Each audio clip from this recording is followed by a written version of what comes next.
pa din. So, kuha na. Nire-nire lang ang kuha namin ang mga Christmas yabot yung kuha dyan yung mga ID na. Yung envelope. CBC pa yung RD natin. Kuya, ang dami tawag ni Mayor ko. Babalik pa siya. Sa kanila ito. Pag member lang, kung palit lang na ID ko. May kasama yan yung greeting. Ito. Nyabay tapos kapatid niya eh. Nyaba, Treaty of Versailles na ito. Versailles. Dahil hirap na kahit ako. Nahirapan ako magpigkas. Nanyabay kung gamitan tanong kapagwa sa utang. Kasi sabi tanong sa currency, Canadian peso. Canadian peso, kadadagda ni peso. Nanyabay pag inugutan ka, kuwanan niya, siguro nilelugin sa YouTube, kuwanan na. Nanggulan sa Central Bank. Central Bank, kanamay bangan kayo sa kulta sa mga langon ng bangko na. Naiisara din sa muna. Katawanan kayo na sarado lang. Nyaba sa kanila. Pwede yun gatawan. Kaya na sa kanina ni kinapumpo papaya. Dalong ko rin sa kano. Nyaba is all signatory. Anyway, nilabas ko na ito. Ilabas mo naman. Mama, sa kanina ni sole signatory na si Princess. Kana si Amira. Kanya ba sa kanina? Tambo inapa sa amin sumiyake sa kanila.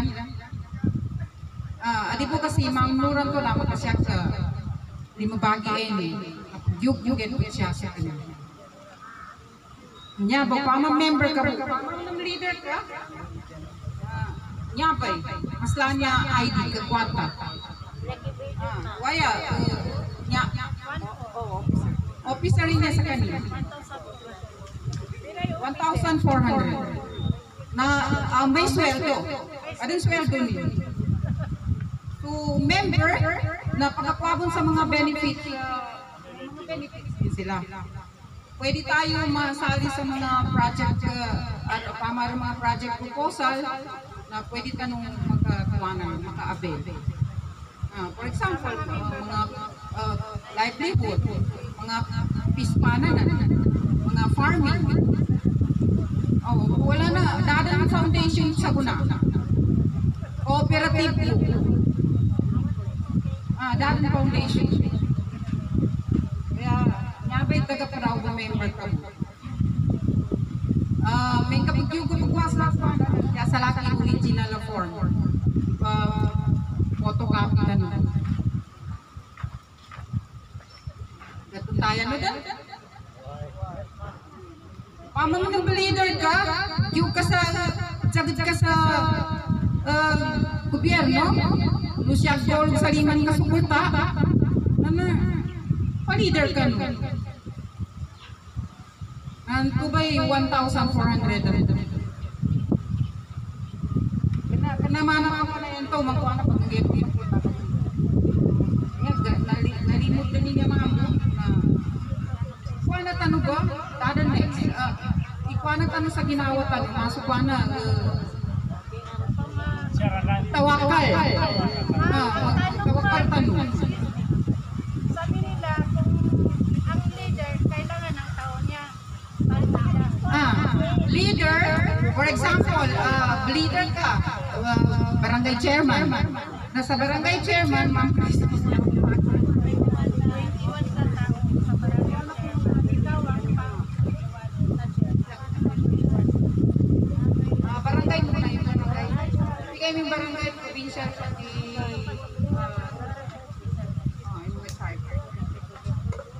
tatlo yung church ng barangay level, provincial, pati ang provincial mata. Yan yung ino-organize kanila ngayon yun. Inuuna namin yung provincial kasi director provincial. Meron yan, akin. Meron yan, ito kin ako.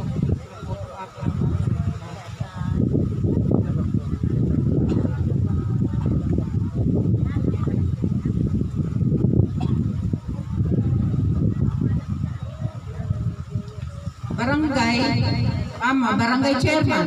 Example mo si Bailina. O, barangay chairman si Bailina. May secretary. Liaison officer. Lakas ng hangin. Barangay chairman, may vice chairman. Then,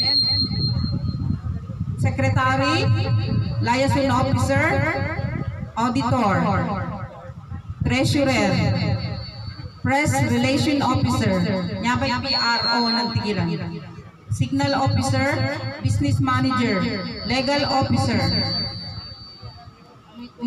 CHM, GRP of elders.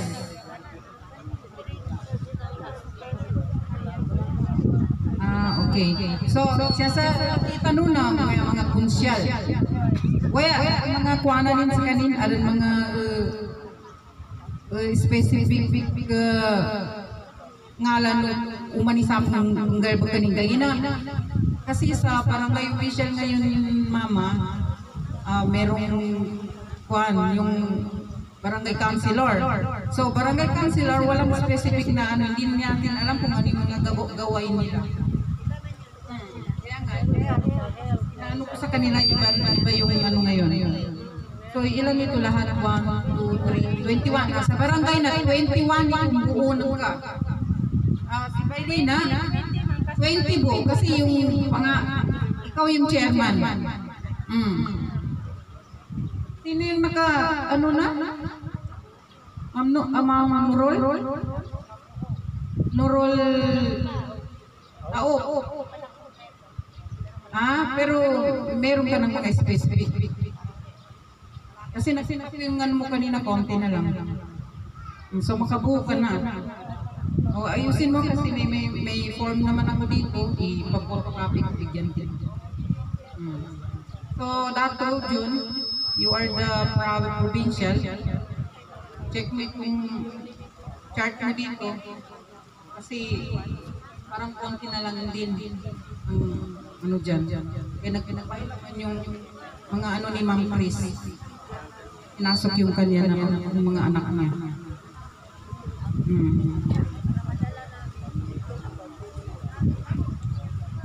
Pero hindi nila may ano ano na lang doon. Hindi na lang kasi wala pa man tayo mag-control. Saka yung mga ID nila tapos magsasign hindi man present. Wala pa sila dito.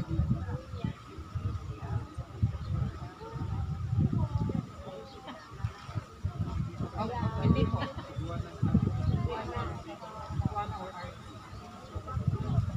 Lagi mo ginawa na.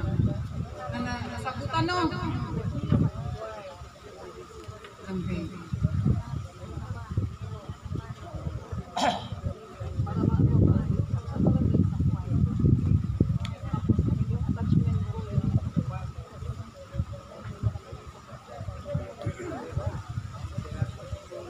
Mengka nabuno doon ni sa kabarangay, nabuno sa namin tuba, tapos sa kay papeta kasama so pembensi.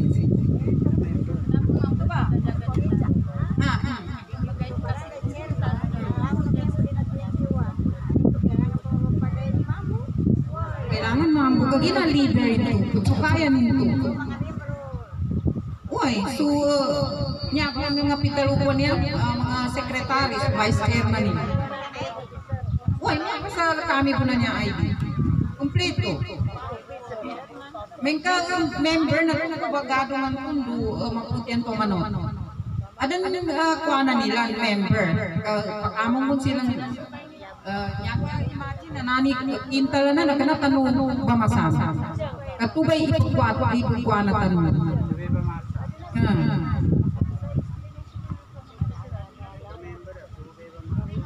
May leader ka? So kayang ka pa?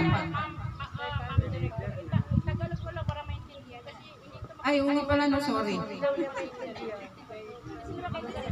walang problema. Kahit ano,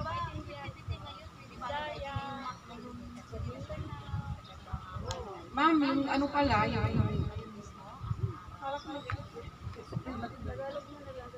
hindi kayo makaisip. Hindi lang. Okay,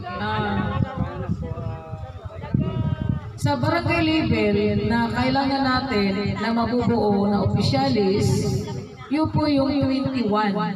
So kung ikaw naman ay naging chairman na doon, kukunin mo na lang ay yung 20 na maging kasama mo sa barangay level na 21 lahat ng opisyalis. So nakalagay dito ang mga pangalan ng opisyalis na kukunin nyo. Halimbawa, gusto niya maging sekretary, ilagay mo siya pagka sekretary. Or bagay mo sa kanya maging sekretary. Nasa sa inyo na yan kasi kayo naman ang magkakaintindihan. By the time na nabuo na ka mo at mayroon na kayong budget na nakalagay na sa inyo, pwede naman kasi kayo mag-hire ng talagang magaling na sekretary, magaling na sa IT, kasi kailangan po ang sekretary marunong sa computer. Kasi po, dating sa ano, may encoding. So ang encoding natin is through digital na magkakakonek-connect tayo lahat sa system.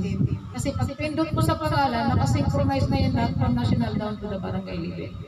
So kaya kailangan natin, kung ano man ang nakaslagay dito, na may potential yung tao na napili mo, ilagay mo sa dapat na posisyon.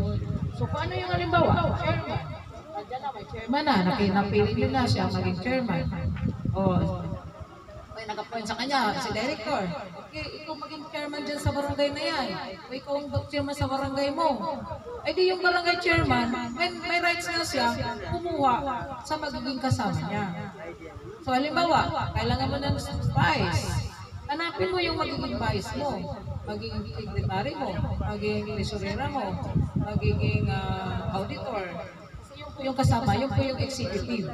So yun po yung sa taas na level. So yung sa baba, hahanapin mo naman kasi mayroon tayong working group. So yung working group, na po, doon sa pagdating na sa project, sila po yung kasama sa engineer. So yun po yung kaya, kung mayroon kayong engineer na kasama sa barangay nyo, why not? Ilagay mo. Kasi ang project po, ang maghahandle po, yun po yung working team group. So, kung may engineer, mas maganda. Kung wala, okay lang. Kasi pwede naman kayo mag-hire ng engineer. And then, pagdating sa legal counsel, yung legal counsel, kasi nakalagay dito, kung mayroon kayong attorney dyan sa barangay nyo, na sa tingin mo, ano sa inyo, pwede nyo rin kunin. Na ilagay mo sa legal counsel, doon po sa posisyon sa grupo nyo.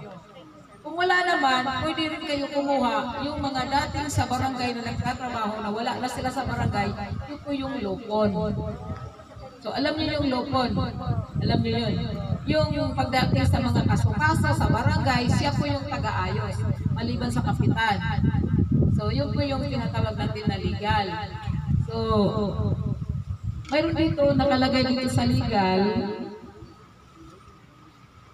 isa lang wala, galing sa treasurer, under siya ng legal. Kaya,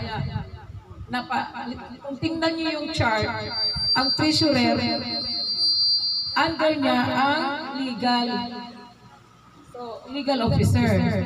So, nakalagay dito yung line, kung titingnan niyo. So, siguro, ilagay yung legal, kasi pagdating sa pondo, kailangan dumaan sa legal. So, ganun yan.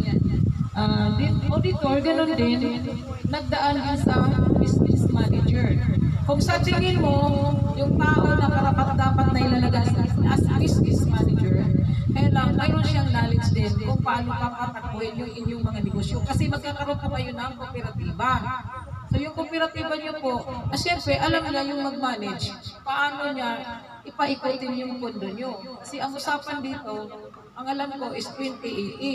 So yung 20 mapunta doon po sa naglalagay sa atin ng pondo. Tapos yung 80, yan po yung pinapaikot natin.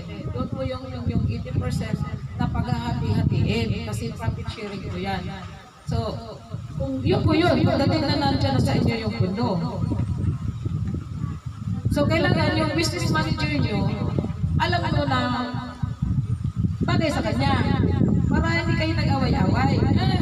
Di ba? Kaya pag-umpisa kagad dyan ang sira-siraan. So, sana huwag kayo magyayag sa ganon. Kailangan talaga kayo ay nagkakaintindihan. Sa kanya na ibigay yung posisyon na yan, siya ito ay karapat-dapat. And then, pagdating naman dito sa Press Relation Officer, pwede rin siya retired na police, retired na army, o or retired na related to yung sa military, pwede rin po kunin nyo. Kung wala naman, pwede po yung dati na sa barangay na sila po ay isang PRO. So meron naman kasi mga nagwala na nagtatrabaho pero meron silang alam. Pero meron naman din hindi nila trabaho, pero meron din silang alam. So alam nila yan, dahil lahat naman magdadaan tayo ng training, dadaan tayo na meron tayong mga lectures, seminars. So pwede rin sila matuto doon sa training seminars. Pwede rin sila matuto. Andito po sa elders na sinasabi, yun po yung council. Kumbaga, sila yung pagdating sa may problema, sila po ang mag-aayos. Yung mga sinasabi dito na elders, nakalagay kasi dito na elders. So, lahat sila, may mga posisyon na doon po sila kailangan magtatrabaho, nakatulong sa kanila. So, ang pipiliin ninyo yan, yun po yung mga may edad na may alam, kagaya sa batas, sa istorya ng barangay nyo, sa mga tao na alam nila. So, sila po yung makapagsalita na talagang nagbabase lahat sa mga ano mga dahilan. So, yun po yung kailangan natin makukuha na officialis. Then sa liaison officer naman, alam niyo naman pag liaison officer, inuutusan po yan. So, siya dapat alam niya pagpunta, utusan siya sa gobyerno, sa kabilang agency, mautusan siya ng ganyan. So, mayroon din siyang alam as for marunong mag-drive o kaya mag-motor. Mayroon din siyang alam na gano'n para mabilis yung inyong mga transaction. So, yun po yung mga liaison na kukunin natin. Pwede namang hindi rin marunong, matuto na rin yan. Pag sa dating ng panahon na siya ay magkakaroon na rin ng guts sa pagdadrive o sa pagmamaneho. So, nasa sa kanya na yan kung paano siya mag-deliver sa pagdating sa posisyon na ito. Then, siyempre, meron tayong administrative, then assistant security officer na magsi-security. Yun po yung may knowledge din na may alam kung paano magtrabaho ang security as security na posisyon. So, sa halimbawa, nabuo na ang buong barangay nyo, nabuo na ang officialis nyo, na-attach na yung mga requirements, ang isusunod nyo naman, yun po yung project proposal nyo na. Kasi tatayuan po kayo ng building para sa inyong opisina kasi ang unang itatayo sa inyo ay opisina. So, kailangan makuha nyo yung location sa every barangay na mabubuo nyo ay kung saan itatayo ang inyong barangay office. So, yun po yun. So, mayroon tayo yung na kung makuha nyo yung engineer nyo, ang gagawin nyo na lang is yung blueprint. Mayroon na tayo dito drawing, mayroon na dito blueprint na lang. Ang engineer nyo ay magpagawa ng blueprint. Pagkakumpleto na. Kasi kailangan lang namin muna mabuo yung officialis nyo. Pag nabuo yung officialis nyo, yung sunod-sunod na po yan. Yun po yun. Siyempre, ang inano natin is mimitingin na naman kayo. Mayroon naman tayong working group dito po sa namin na pwede rin ang pupunta dito sa inyo. Pag halimbawa hindi kayo nakakakuha ng engineer. Pwede din sa rin yung engineer. Para kayo talaga mismo ang madali na magkakatrabaho. Yes, oo. Project. So, ina-advance ko lang in future na pag kayo ay nakabuo na sa inyong opisyalis, makuha nyo yung ID. Dalawa kasi ang natin ID. Kung bakit pala dalawa? Kasi opisyalis may sweldo. Sa beneficiaries, wala po yung sweldo. Magtatanggap lang kayo ng inyong benefits. Yung po yung isang ID, yung malaki, yung lang po yun sa mga opisyalis. Kaya kayo dalawang ID. So yung hindi opisyalis, isa lang po. Beneficiaries lang kayo. Pero yung gusto magtrabaho, maglalagay po sa inyo ng dalawang ID. Kasi yung malaking ID, yun po yung may sweldo. So sweldohan po kayo. So nagbabase po yung sweldo nyo doon po sa nakalagay na doon sa chart, doon po sa military po na positioning. Doon po yung nagbabase ang sweldo nyo. So kung ano po yung position nyo nakalagay dyan. Tapos in 4 years, inano natin dito, in 4 years lang kasi magsiservisyo. Yun po yung mga opisyalis, kayo na napili sa barangay, kayo na na-appoint sa barangay, 4 years lang po kayo magsiservisyo. Papalitan na po kayo. Pero kayo ay, ano na kayo mga pensioner. So tuloy-tuloy po yung ano nyo dahil pensioner na po kayo. May monthly po kayong matatanggap maliban po sa inyong benefits. Yun po yung pensionado or pensioner. So, habang ikaw ay may pagkakataon, kahit na may edad ka na, kaya mo naman, makita mo may potential ka, why not mag-join, di ba? Gusto mo servisyo sa publiko, gusto mo matulungan yung ating mga kapwa, o i-render natin yung ating servisyo para makatulong tayo sa iba. Di ba yun ang gusto natin?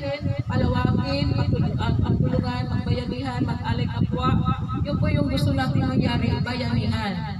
Para mabilis po yung ating pag-angat sa ating ekonomiya. So yun po yung ginagawa namin ngayon. Nag-umpisa na po kami doon sa Caraga at sa iba na barangay o iba na region sa Cebu, nag-aano na rin sila doon. So dito naman sa inyo, pinupuo natin yung opisyalis na mapasama natin dito sa pag-declare.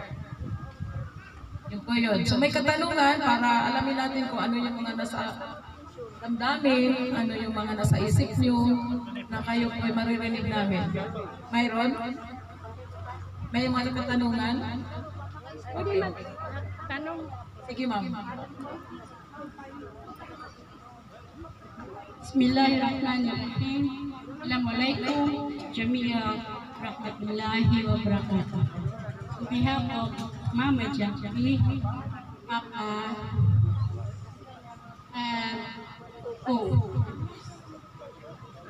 kayong lahat.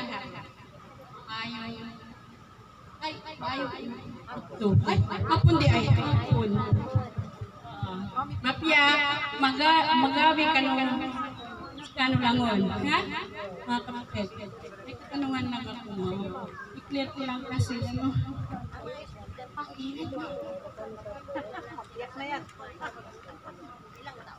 ganito, kasi lang. Alam nyo, kung si Mama, Rafi, Papa, pagod ako.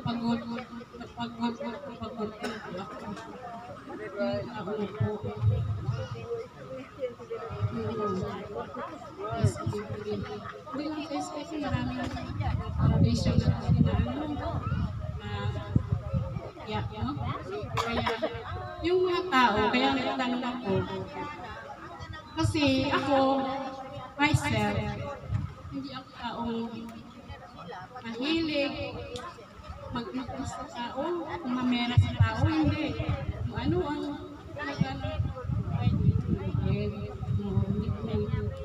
ang ginaano ko lang dito, napagod kami lahat. Hindi lang ako, lahat ng mga letters. So ang tanong dito, yung barangay ba? Sa 21 na yan, yung hingalap ko kasi wala ko eh. Ano yan? Yung mga tao ba na 21 in barangay, mayroon silang member, ganyan. So ilan ang minimum na member? Wala. Kasi, pero kasi di ba sa dati, alam mo na 300 dati. Tapos na tayo sa 100 lang. Ang hirap. Hindi ganon? Ngayon, sa 21 katao, leader, yung leaders na ba yan? Yung barangay, tapos chairman down to level, barangay level 21 man amo, no? 21. So, ang member, kung ipangkala, yung sa man ang beneficiary, isa man ang atong mga beneficiary, ang wakatag tao. Kasi, alam mo naman na ang mga tao, galit sa kami.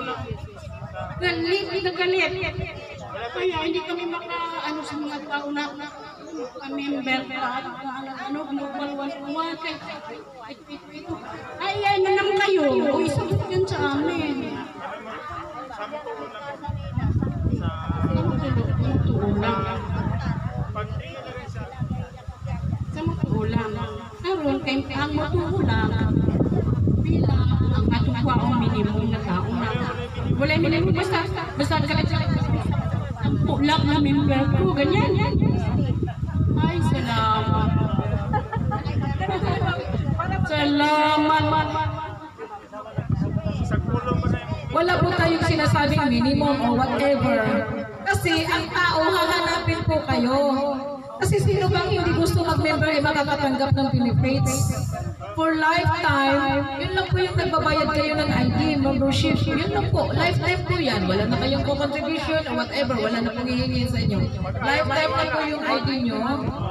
Wala po tayong limit.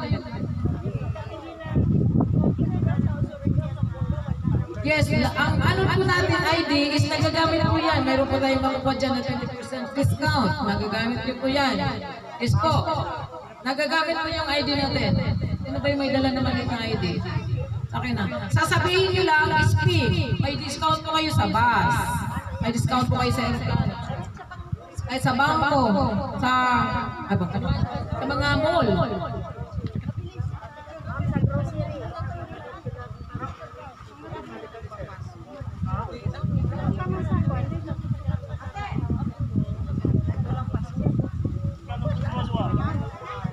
Ito po yun. Ito po yung ID natin. Nagagamit po ito. Ipapakita nyo lang. Halimbawa, sasakay kayo. Sabihin yung SP. Asan ang ID? Kita nyo lang ito. Yan po yun. Company po tayo.